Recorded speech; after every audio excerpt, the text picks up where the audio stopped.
Rock isn't dead. It's in flux.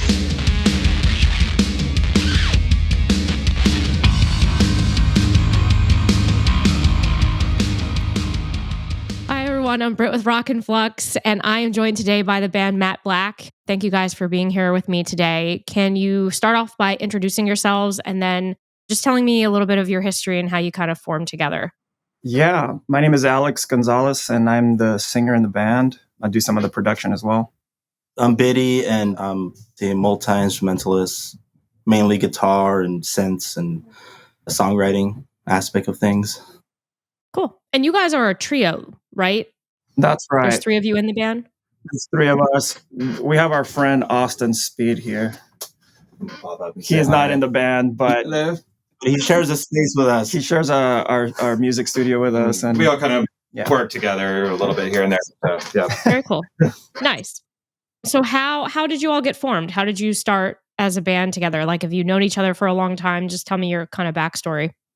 Yeah, forming the band is one thing, and meeting each other is another thing. We all met when we were kids. I mean, I think, our third member is Daniel, who's not here. He lives like 2-3 hours away.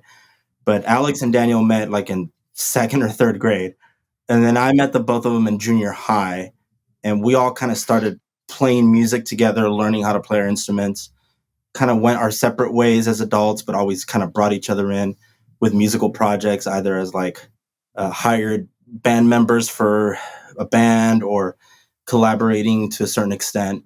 Matte Blvck is a pretty new project that we formed during the pandemic, and it was pretty much formed out of everything being canceled. We were in a couple bands and the tours got canceled, and he moved to San Diego, and we're like, okay, finally we can start a new project, a new band, something that's us, that's, kind of like pioneered by us.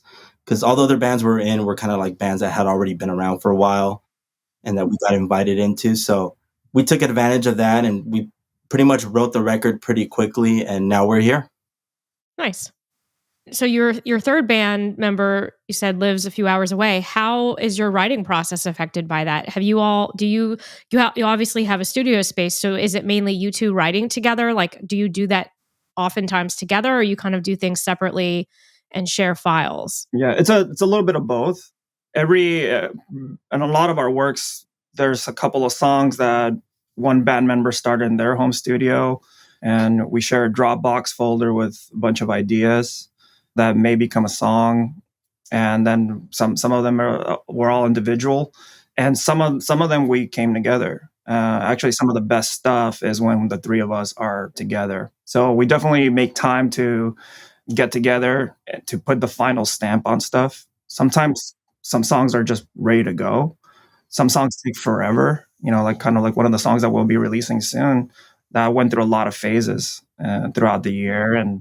But we finally finished it when we were, ready to do that, and got together and put the final product. And it weirdly is everyone's instincts in that song kicked in at the end. And we kind of all ended up kind of compromising on what the song wanted to be. I kind of wanted the song to be more repetitive in the beginning. No, man, this part's like the cool part. And they're like, no, it has to go this way. And for some odd reason, the song ended up being right in the middle where everyone wanted it. And everyone's super happy with the outcome of it. Nice. So this is the upcoming song you have coming out. Yeah. Do you have a date for that yet? And honestly, it could be as soon as next month. It can be as soon as 2 months. We're just kind of waiting on assets for it, like visualizers and kind of content that we want to put out with it. But the song's ready to go. I've been kind of tempted to just put it out, but typically things don't go too well when you do stuff like that. So we've been sitting on these songs for a long time. So we're just like really aching to release it. But it's just, you got to have all the stuff together to present it right. So, I mean, your first album you released in 2020, and it's I'm Waving, Not Drowning. So you did you already have a lot of those songs before the pandemic hit, or did you write and record a lot of that during that time? Kind of, no, right? We might have had like a song seed or two right before the pandemic. And I mean, we're always writing, like Alex always writes, I always write, and it might have been intended for another project that just didn't see the light. like another band that we're in. And then we're like, okay, like the pandemic has like, this is our excuse to make our own band, and let's use these set of songs that we started and let's just go in this direction, you know? The reason, I mean, this is the second time I bring it up. I think at the end of the day, it's when we were in other bands, we never were like the final decision makers. Like it was like, hey guys, you want to come and help us write this album? And we would kind of like present ideas. And then at the end of the day, it wasn't us. It wasn't really our band. And this time around, we were like, all right, this is exactly what we want to hear. Yeah, we pulled away from some songs. There's a Bear, which is in our I'm Waving Not Drowning, was fully written for another band. And it was sitting in their demo folder. And they decided not to go with the song or even begin working on it. Right. But I feel like that was just kind of like the seed planted on what we could explore when it came down to it. And then when the pandemic hit, I grabbed that song and pulled it out. And I remember I got an email. I'm not going to mention the band, but they're like, hey, the song. I'm like, dude, it's already released. Right. It's out, bro. Like, you can cover it if you want. But yeah, it's done on Spotify. It's that has passed. But yeah, I guess I think the seeds were planted on what this band was kind of gonna be. I think we've all like indirectly were kind of already writing for it without knowing that Matte Blvck was gonna happen. Okay. And so, I mean, one of my favorite songs is the song Pure. Because I think the lyric, we wanted to run amok all over, and the way it's sung, I don't know, it like that always sticks in my head. I just think it's a really, like, you don't hear run amok. You don't hear that phrase. Like, you hear it in life, but like, I've never heard it put in a song. And the way it's done is really, really intelligently placed there. So that's one of my favorite ones. And then obviously, it's very clear that you all are fans of Depeche Mode. So I know you have a cover of the song Stripped. For me, if I had to describe your songs, your sound to someone, I've told people about you all, and I say it's kind of a mix of like Depeche Mode and Nine Inch Nails, because the way you sing reminds me a lot of Dave Kahan, and you have elements of Depeche Mode musically, but also I feel like that industrial side is there too. Would you agree with that? Like, or does that sound totally off? No, it's pretty spot on. Nine Inch Nails is definitely, it's rooted in the sound, along with Depeche Mode. But, you know, there's also a lot of other elements that people don't understand that we all enjoy. Like, I'm a huge fan of techno and melodic techno, and a lot of the sounds that are, and the way they write music has this modern way of approaching intensity and the contrast of light and drops and things like that. So we kind of want to navigate people into an experience when they're listening to our music, but also hit that nostalgia button, you know, and get that, oh, Depeche Mode. Okay. And we did that intentionally and every song has something that we love. Right. You can't not, right? I mean, it's just probably inherent when you're writing something. So if someone's just hearing this and has never listened to your music before, and they ask you, well, what song should I start with? What song would you suggest to them? That's a tough one because I think we both have our favorites.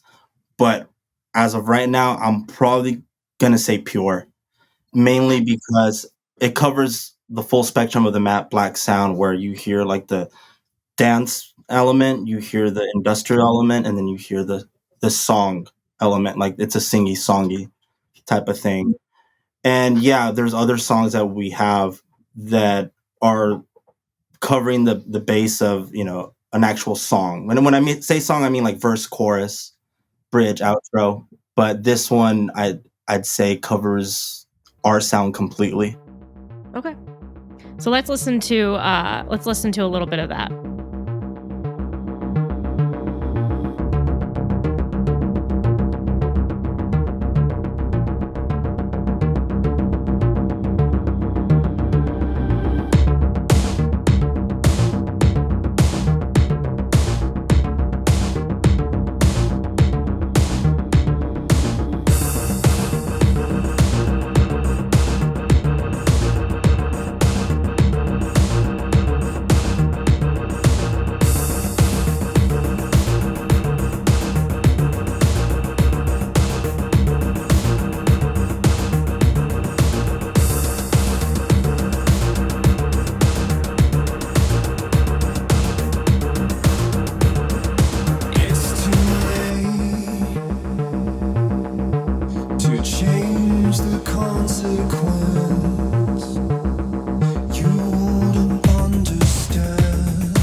And so you talked about, why you picked that. I think it's a good choice too, because your songs can vary as far as some are more rhythmically driven and then others like Pure, I think they have the rhythm, but then it has a melody. I almost would say a little more melodically driven.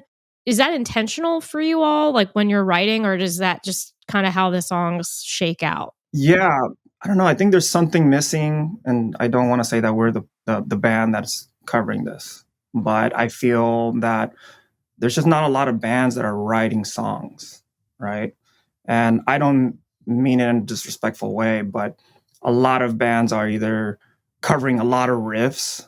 So if you go into like the metal world and like emo world and all the pop punk, they're all dum dum dum. It's all about the cool part, right? And while we love Depeche Mode and The Cure and The Knife and a lot of these Bjork, those are some of my favorite artists. Massive Attack, they had freaking songs that just transcend time, right? And we just really wanted to do that. And of course, we'll have our riffy songs as well, but it's important for us to have the song structure and to have it move you in a way. Right.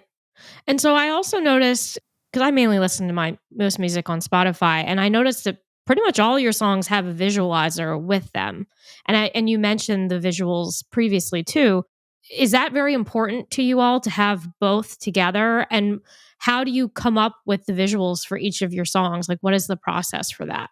Yeah, I think it's super important for everything to kind of be a package deal and to not only present a song as a song, but kind of like present color, texture, and obviously everyone's going to kind of see what they want to see in their heads when they listen to music, but we want to at least provide a little bit of that, saying, hey, like this is kind of the ambiance that we're trying to create, I'm not a big fan of just dropping a song and putting it on SoundCloud and then this is it. Like I think it should be like treated like, hey, this is a song and this is the art behind it and this is the feel and this is the ambiance and check out the colors and all that kind of goes around content. I mean, we have a couple of live videos that are professionally shot. We did one for Pure and Midnight Angel. We're working on more. We want people to know that we actually perform these songs live as a band. Like there's more to it than just Right. The aesthetic, I mean, by song too, people already knew what the band felt like and looked like. And I don't mean physically, because a lot of our pictures were kind of distorted and we didn't want like, hey, look at these guys, this is us, like being cool. We just kind of wanted to present an art piece.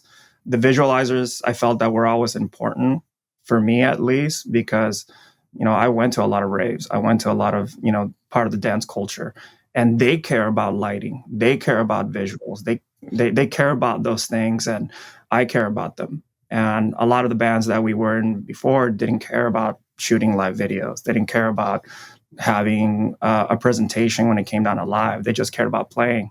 And I think that's important, as really, really important. But I miss, going somewhere and just getting a seizure from the freaking lights, and that's kind of what we wanted to do. We want to provide this modern-esque visual experience with our music, along with, like Biddy said, that I don't, the first, me as a musician, the first thing I do is look up a band and see if they have any live stuff. And I don't know if other people do that, but I would do that all the time. It's like, oh, what kind of pedal is that? What are they doing over there? What's that little knob thing? Man, that's so cool. And I'm assuming that there might be other people that do that. So we want to show people who we are and what we're trying to do. And that's why it took forever for us to perform live. I think it took several months, almost a year before we presented ourselves live. We didn't do any opening shows for bands. We decided to come up first off the gate and headline our first show. And we spent pretty much all our profits and everything to make sure that there was impressive lighting, fog, and just show people who we were. Well, I mean, it's just when you go to see a band live, it is an experience. You're expecting some sort of experience. Like, I think a good example of that is Nine Inch Nails, because I mean, when you see them live, it's the music and then the lights are usually crazy at those shows, but like it does make it more cool. It's like, whoa, what did I just see? So, talking about your live show, you are a three-piece. How do you work out getting the sound as close as you can to the original, like, recorded version? How do you obviously gear and things like that, but how do you kind of plan for that? We do a lot of planning. Sometimes we'll be in the studio figuring out, hey, do you want to play this keyboard part? Yeah, okay. Well, then you could play this drum part. And maybe we should replace that synth sound with a guitar. And it's a lot of throwing ideas around before we even get in the rehearsal studio. And then we route things, and then we want to provide a live element as well. Sometimes we're at rehearsal, this works better. Let's make it sound different. Right. Let's add effects to it. So we want to make sure you hear it live, that you hear the different instruments, and sometimes that it sounds different than the album, at the same time still paying homage to the sound of the album. It sounds very complicated, and it is and it isn't at the same time. But I think we're just kind of used to it now. It was kind of hard in the beginning, right? It took forever. Yeah, it took forever. I mean, even we still make mistakes. There's a new song that we recorded that we're really excited about. And we're like, okay, well, you're going to play this and we're going to play this. And we put in our set to perform at our last show, and it just didn't work. It didn't work. And so we need to go back to the drawing board. Okay, either one, the song is missing true live elements in the song in itself, or we need to recreate everything to make this kind of pop in a way. So it's a lot of mistakes, a lot of like trial and error. But we extract every sound, every sample, everything, transfer it into like analog, or like Biddy said, get guitars going. Some of the songs have a lot of live bass. So I had to do a lot of EQ and compression to the bass that was already there so that our bassist can play over it and make it even stronger. And when it came down to it, we don't squash or compress any of our music. So we always leave a lot of gap to make sure, like, when it's getting put out on the huge sound system, that you hear all those imperfections within it. And you hear mistakes. Biddy, Biddy always makes mistakes. There's this part in the song where he has to. It's the timing on it. It's meant for like a drummer, and you can feel it in every millisecond. But I feel that that's also kind of what makes it cool. I think it's very cool. Sometimes I'll miss the first beat and I'll come in on the second one. Yeah. Make up for it. But then at least people in the audience are like, oh my God, he's actually playing that live. Yeah. Well, but isn't that the point? Like, I think people have gotten so used to perfection, especially because of like all the tools that you have when you're recording. But the reality is, when you are in a live setting, mistakes can happen no matter what you do. I mean, I think that's why people liked grunge music and like Nirvana so much, is like they didn't care about necessarily being perfect, So let me ask you though, what about that, when you tried that new song, what about it didn't work? The audience just didn't take to it, or you didn't feel like it sounded right? We pulled away from performing it. Okay. Just all turn around and we're like, no, we're not ready for this song yet. And whatever that may mean, whether it's doing more bass stuff, whether it's adding new elements to the song itself, or adding elements that only exist live, we needed more time to work out those things. And, we've done that with a lot of our songs. There's song Western Fold, and we were playing the original, and that song never felt right to me. And we tried different ways. We tried playing the bass differently. We tried doing different timings with it, and and long intro, and it just never felt. But Aeon Rings did a remix that's super badass, and then I'm like, we need to play it like this. We play a remix version of our song. That's awesome. He did almost like a rearranging of the song, and I'm like, man, he figured out something that I couldn't figure out. He just basically took the song and put it into certain sections that now it makes sense live. Well, I think sometimes too, when you're so close to something, sometimes you can't look at it a different way. So it's interesting to get that other take. And it's funny because I was going to actually bring up, because you released a remix album of a lot of your songs in 2022. That was one of them, I believe. What made you decide to do a whole album of remixes? And how did you choose the artists that did some of those? It's super important that we collaborate with other artists. It's super important to us that we're not only musicians in a band, but we're also electronic artists. I always, in the past, I remember when remix albums came out and, this band I really love and that other band's going to remix them. I wonder how that interpretation is going to be. It's going to be different and cool, or maybe it's not that cool, but it's different or whatever. I don't know if it's just the era we grew up in, or we actually got to work with a lot of people that we actually love as well. So it gives an opportunity to just collaborate to some extent, either it being a dancier version or just like a down tempo version. I don't know if you want to add on to that. I don't know. I think it's like a remix is now like a new handshake between bands, right? I've noticed it. Yeah. And that's how it feels like to me, is that here you can bring, because you're essentially sharing crowds, right? And whoever's their fan, their fans are, they see this remix from them that came from this other band that they didn't know about. And, we did select them in a certain way. I was a huge fan of this band called Union of Knives for freaking years.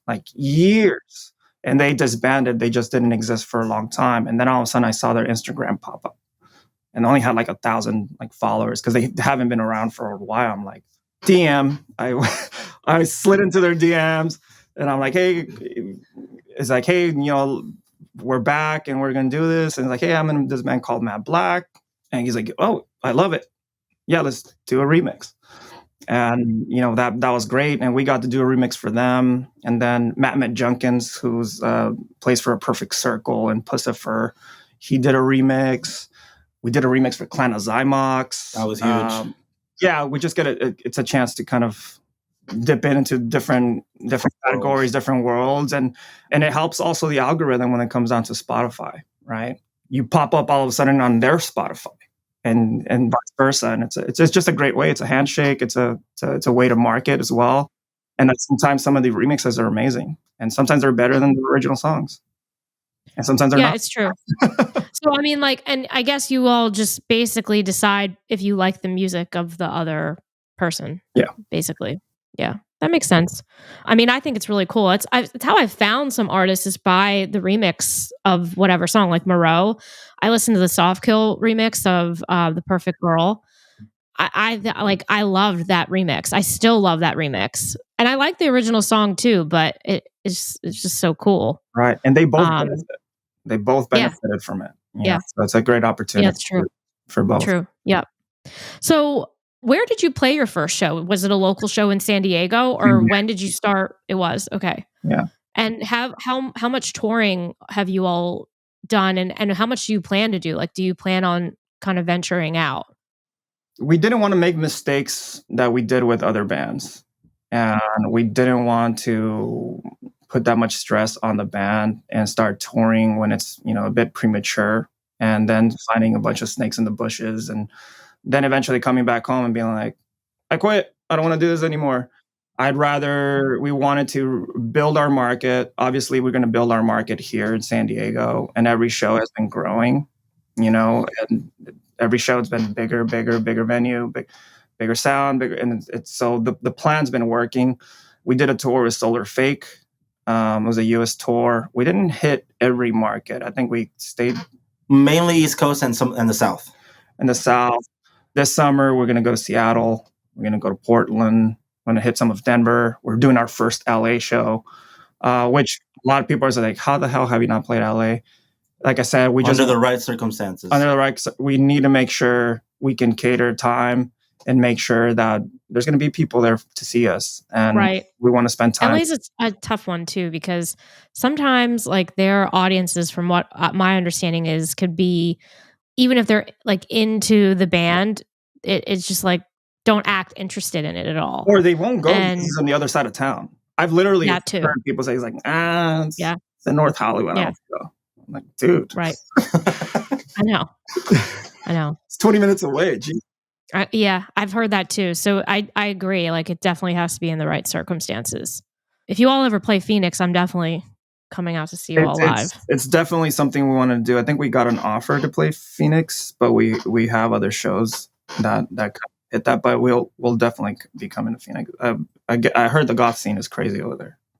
Or is just goth? There's a pretty good one. Yeah. It's growing. And we have a lot of good, like, cool venues too that aren't like super, super huge, but like they cater to a decent size crowd. And I don't know, I think it allows for bands that aren't like super, super popular yet to have a place to play, which is kind of nice because some cities don't have that, or they've lost it in some ways, you know? So those regional acts, it can get difficult. And especially like, I mean, you all are doing this independently, right? You're not attached to any labels or anything. No labels. It better be really worth it in order for us to go to a label. Do you work with a booking agent at all? We didn't. It's all in-house. We do all our marketing. We've had opportunities to work with labels and agents, but we're in a place where we do just as good of a job, if not better. I'm not saying that like to be a dick or anything, but it's like, no, I get it. For like a real high-end agent that's going to get you all the right gigs, you know, it's got to be worth their time, and they probably have like 10 artists on their roster. So it's like, where am I going to fit Matte Blvck in my schedule? And I get it, because time is money and people make a living. But to us, it's like, we've already garnered enough attention and a crowd on our own. And I feel like it's only a matter of time before we find the right people to work with us. Yeah. And I don't want to like settle for nothing. Like, we have bites from a couple of labels, and I'm like, the offers were ridiculously dumb. I'm like, no, dude, like, I'm not going to sign away my babies to you. Like, no right. Way. And we happen to be lucky that, you know, a lot of the band members, we all have certain other talents, you know, in our careers. And we have people that are graphic designers. We have people that understand marketing and Facebook analytics and how to do targeted stuff. And it's kind of all are doing the jobs that most agents or managers would already do for us. Sometimes I even met with labels and they didn't even know what I'm like, do you do this? Do you do that? And they're like, I'm not sure what that means. I'm like, oh, dude, you're just going to rob us. Yeah. You're just going to take it. Yeah. Well, and you want control of your music too in the end. And depending on what they'll try to do, like, you either will or will not control that publishing and those rights. So I understand. We're not opposed, but we're just not, the right people haven't showed up. Yeah. I got it. So you released your most recent single, which we've mentioned earlier, was Midnight and Angel, in January of this year. And there's several remixes of that song too. I really like the one that the Annex did of that song. Super cool. How did that come about? Like, because I mean, most of the time people only have like, they'll say, okay, you can do a remix, but you've allowed multiple of that song. So what was the reasoning, you know, for that, and kind of how that all worked out? Funny thing is, it literally just happened on a Facebook post. Oh, really? Someone tagged me and I think Brandon from the Annex, and I commented on something, and it had nothing to do with our song or our band, or these are the bands I love. And then literally Brandon like commented on my comment. He's like, by the way, I really love your album and I've been listening to it nonstop. And then we have similar friends, like, you know, I know some of his friends, and then I just messaged him, and then I got him in touch with Alex, and then we just kind of went from there. So yeah, it's just, we live in a world where, you know, a lot of these artists are attainable now, and they're just online. And so I always tell people, it's like, look, have you asked? Sometimes it's like, well, how can I do this? I'm like, just ask. They That's might what I've been doing. apply. People have asked me the same thing too. They're like, "How have you gotten some of the interviews you've gotten?" I was All you like, "I gotta just do is just reached out and ask. tried." Yeah, I just Yeah. tried. And if they, what's the worst thing? Someone either they don't answer you or they say no. Yeah, Okay, and not a I've big also deal. allowed just regular fans remix, and sometimes those remixes are amazing as well. Yeah, that one Victory or what? Yeah, DJ Victory or DJ something. Vic. Honestly, I was not expecting. Is I'm like, that is that a is that a girl? yeah, it's a girl. it's a girl, and I just send her the stems of the song. I'm like, here you We go. put it in the remix album. We thought it was great. Yeah. It was super slow. I think she had a piano, and I was like, hell yeah, this is rad. I love that stuff too. Cause like for me, like music is not pretentious. It's just, people putting their art out there. And I don't like when people are like that or like think that they're better than anybody else or whatever, the case may be with that. And it's interesting because like as I've done this, I tend to gravitate toward, the industrial, the like more new wave driven, the dark wave, those types of bands. And so that's really the main artists that I've been talking to since I've been doing this. And everyone has been like super, super nice. And it's interesting too, because like I'm seeing like a community starting to form because I do notice that like everyone's remixing each other's songs or like I'll be talking to one band and they'll bring someone up and it's interesting too because it's like I feel like it's multiple types of music and genres that are kind of just like blending together because it's like the goth, the industrial, the new wave 80s type sounds and it's all I guess under the umbrella of also like post-punk, right? And I don't know. I think it's gonna get more and more popular. I feel like people are really interested in that music, and it's so much easier to find it now too. And yet also a little hard sometimes to find because they're so like algorithmically controlled in some ways. But yeah, I think it's really cool. So you have some shows planned, and what else do you all what else would you like people who are listening to know? Like what else you have coming up? So we know you're going to be releasing a new song soon, and then you have several other ones that you're working on. Yeah. What can we announce? There's a couple things on deck. I don't know. No, we have a lot of new music coming out. Whole new album. We'll have a campaign that's going to be coming up as well, where we allow our fans to kind of contribute and get perks from the music and the release. We're definitely playing more shows. We should be booking, I think, something in every state. Hopefully, there should be something when it comes down to shows. So a lot of people keep saying, "Come to San Francisco." We're like, "Oh, we'll come to San Francisco." So all those things are in the plans. We'll be playing. People will get a chance to see us, and more content. We're going to pull out more live content, more music, all of it. Nice. Yeah, I thought that visualizer with the live elements was pretty cool. It was well done.